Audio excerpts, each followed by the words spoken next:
그 제가 그러니까 이제 제 경험을 이제 우선적으로 얘기를 드리면은 사실 제가 그러니까 제 그러니까 수중을 거쳐간 밀대가 아마 한 30대가 넘을 것 같은데 뽀개기도 많이 뽀겠고요. 제가 그 지금 저 뒤에 그 보이는 라일렉 그 PTR-1 마크 2 저 기종은 4대를 뽀겠습니다. 그래서 부품도 상당히 많이 가지고 있어요. 그 최근에도 이제 뭐 누가 좀 손 좀 봐달라고 그래서 그러니까 봤는데 그 문제 있는 것들도 많고.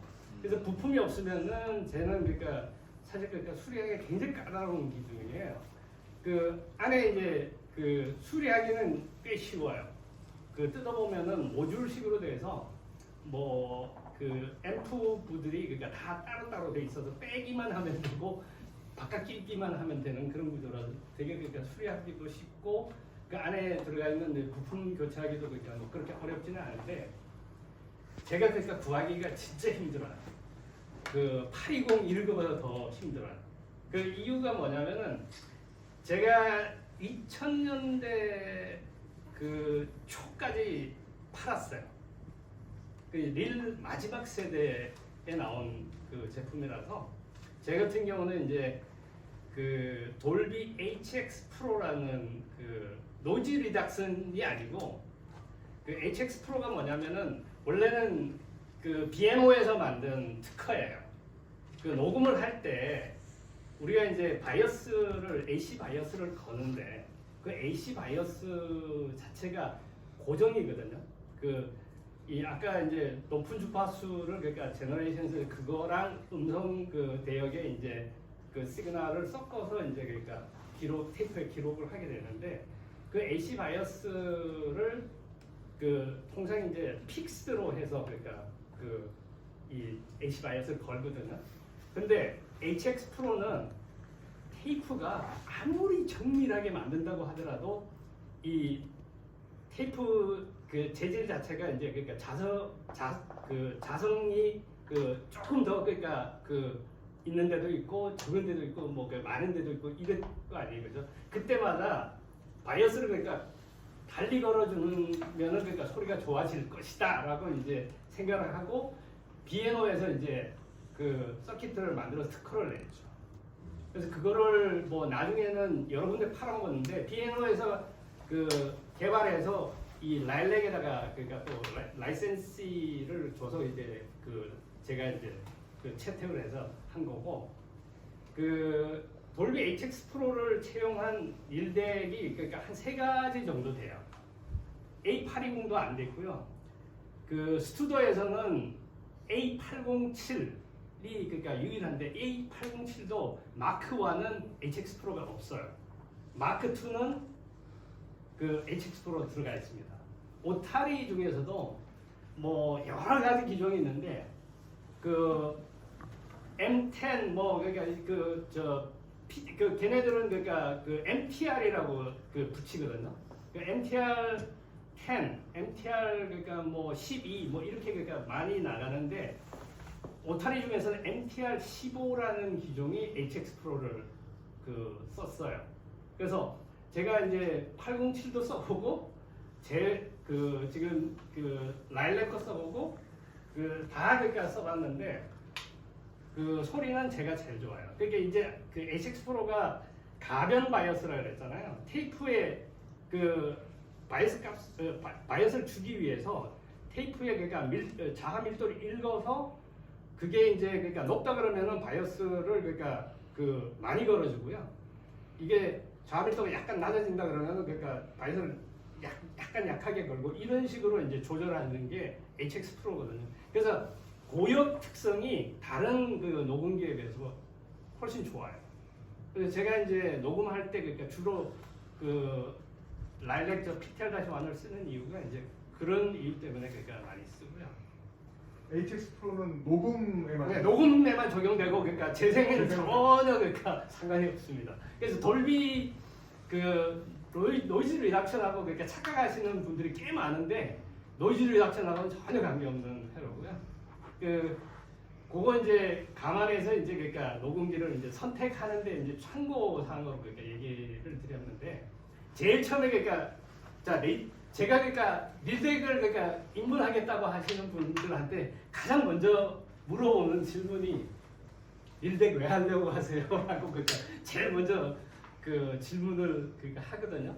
그 왜 밀덱을 그러니까 하는 것 같아요. 우리 저 치용님이 그러니까 뭐 어떻게 그 밀덱을 하신다 그러면 왜 할 것 같다고 생각하시는 사람이 좀 와, 제가 대답해야 돼요? 제일 멋있어 보여서. 밀덱이요? 예. 글쎄, 방금 전에 다 들어봤잖아요. 그 차이죠.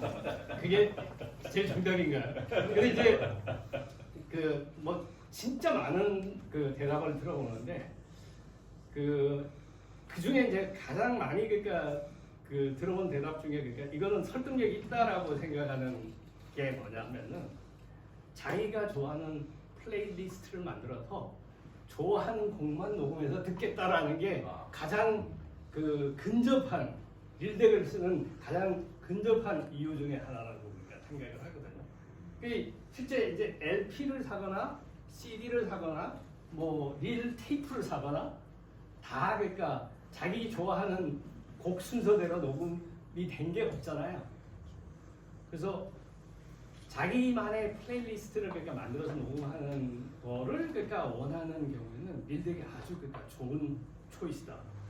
밀덱은 그러니까 그 비싸기 때문에 못 하니까 카세트를 그러니까 하는 경우도 그러니까 저는 설득력이 있다고 생각합니다. 카세트도 다음에 그러니까 제가 카세트도 그러니까 뭐 그 드래곤도 있고 뭐 몇 가지 가지고 있는데 네.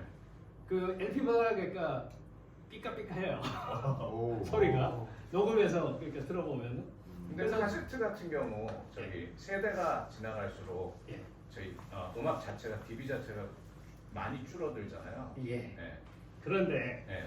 노멀 테이프, 크롬 테이프, 메탈 테이프 네, 이 메탈. 테이프에 따라서 네. 이것도 소리가 달라져요. 그렇죠. 그 메탈 같은 경우는 그 우리가 이제 그러니까 그 자음밀도가 그러니까 높은 거랑 낮은 거랑 그러니까 아까 비교해서 설명을 드렸잖아요. 예. 메탈 테이프 같은 경우는 한 플러스 한 7dB 정도까지 그 음악을 줘도 그러니까 견뎌요. 예. 그렇기 때문에 히스가 굉장히 그러니까 그 돌비를 키지 않고도 히스 플로우가 굉장히 낮고 노이즈 플로우가 낮아요. 예. 그렇기 때문에 설득력이 있다는 거죠. 만약에 밀덱을 그러니까 그 비싸서 그러니까 이건 복잡하고 그러니까 뭐 캘리브레이션 하기도 그러니까 어렵고 뭐 이렇다 그러면은 카세트 덱을 쓰는 것도 하나의 방법이다. 카세트 덱 괜찮은 거를 네. 구해서 그 나카미치에서 나오는 뭐 ZX9, 뭐 드래곤 이런 거는 그 정비가 돼 있다는 가정하에서 테이프 누르고 넣고 캘리브레이션 딱 누르면 지가 알아서 그러니까 교정 다 해요. 네. 교정하고 딱 그 다음에 이제 교정하고 나서 이제 테이프 넣고 녹음 버튼 누르면 바로 녹음돼요. 녹음 상태도 상당히 좋아요. 그래서 저는 아날로그 사운드를 즐기는 방법 중에 이제 뭐 릴덱도 있긴 하지만은 카세트덱도 그러니까 굉장히 그러니까 좋은 방법 중에 하나다 이렇게 생각을 하고요.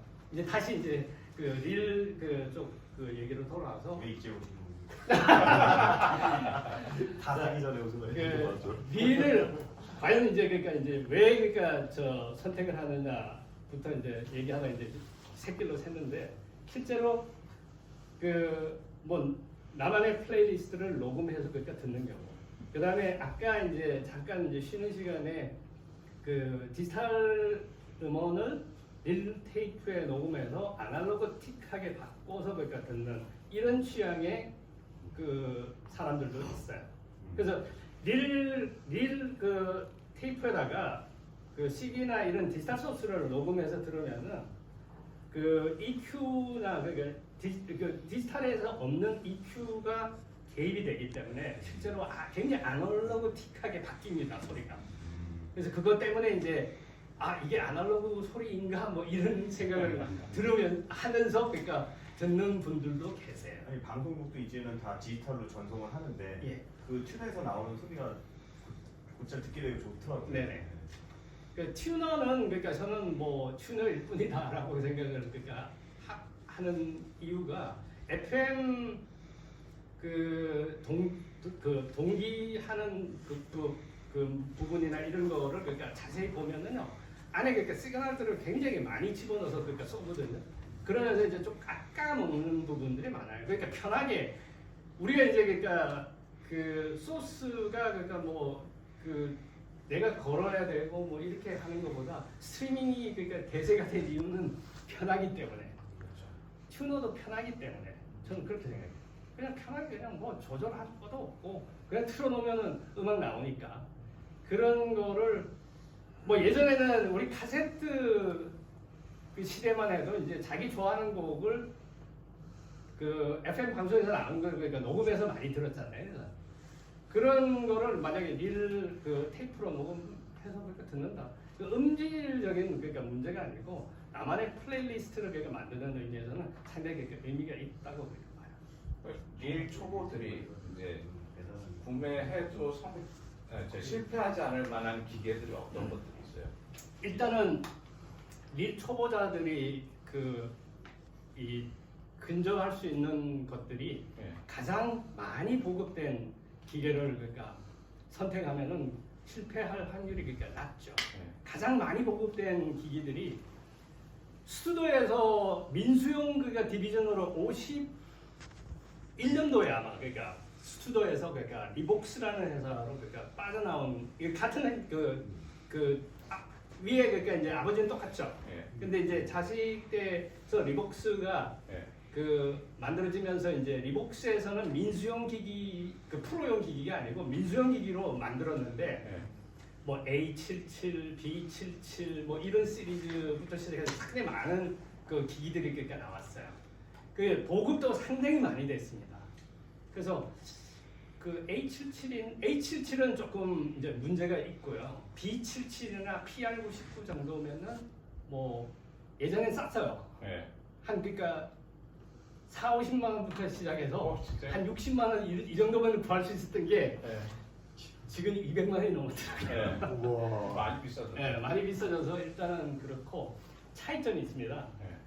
그 리복스 기기 같은 경우는 프로용이 아니고 민수용이라서 안에 EQ가 그 랩이나 CCIR 두 가지로 그러니까 그 유럽에서 만들어져서 판매된 거는 전부 다 CCIR 포맷으로 그러니까 나와요. 그 미국에서 구한 거는 전부 다 15 IPS건 그 7.5건 다 랩으로 그러니까 돼 있어서 그게 좀 차이점이에요. 그러니까 그 테이프 EQ를 바꿔서 들어보면은 랩하고 CCIR하고 차이가 굉장히 많거든요. 근데 웃긴 거는 15 IPS인 경우에는 CCIR이 월등히 좋아요. 근데 7.5로 그러니까 바뀌면은 랩이 또 훨씬 좋아요. CCIR보다. 그래서 두 개의 EQ를 다 재생할 수 있어야지 되는데 그러려 그러면은 프로용 기기로 가야 돼요. 이제 그런 것 때문에 이제 선택의 그러니까 기준도 그러니까 그 복잡하고 뭐 이런 이슈들이 있어서 근데 지금 가장 저렴하게 이제 구할 수 있는 기종들은 뭐 아까 얘기한 그 B77이나 PR99 이게 한 200만 원 정도면은 구할 수 있어서 그나마 좀 그 뭐 입문자들한테는 그러니까 좀 적당한 기종이고요. 지금 오타리 MTR15 같은 경우는 제가 한 5년 전에 그러니까 구할 때는 한 40만 원 주고 구했는데 EBS에서 헤드를 그러니까 교체한 거를 어떻게 이렇게 운 좋게 구했어요. 그랬는데 헤드만 멀쩡하고 안에 그러니까 부품이나 이런 게 그러니까 막 그러니까 없어지고 이렇게 해서 그때는 오타리 본사에다가 이메일을 보냈더니 이놈들이 그러니까 그 파트를 다 가지고 있어요. 그래서 브레이크 밴드도 그러니까 뭐 수입하고 그다음에 그 너브도 그러니까 그 사서 교체하고 뭐 이렇게 해가지고 완전히 그러니까 그 새 거를 만들어 갖고 그러니까 쓰다가 그거를 혹시 아스트로비츠라고 그러니까 아시는지 모르겠는데 그게 지금은 그 프로듀서만 하고 옛날에는 노래도 부르고 했던 친구인데 그 친구한테 팔았어요. 그래서 그런 뭐 게 있는데 실제로 이제 그 초보자들한테는 뭐 그런 그 레복스 같은 기기들이 그러니까 부품들이 많아요. 이베이에서 아직 파는 것들이 많아서 그런 것들이 그러니까 좀 쉽게 그렇게 접근할 수 있는 거고요. 그 밀백이 아니라 그러면 칼에 뜯어보니까 좋은 대안이 될 수 있다고 얘기 드렸습니다. 네. 또 다른 질문. 누가 한번 또 예예. 그럽시다.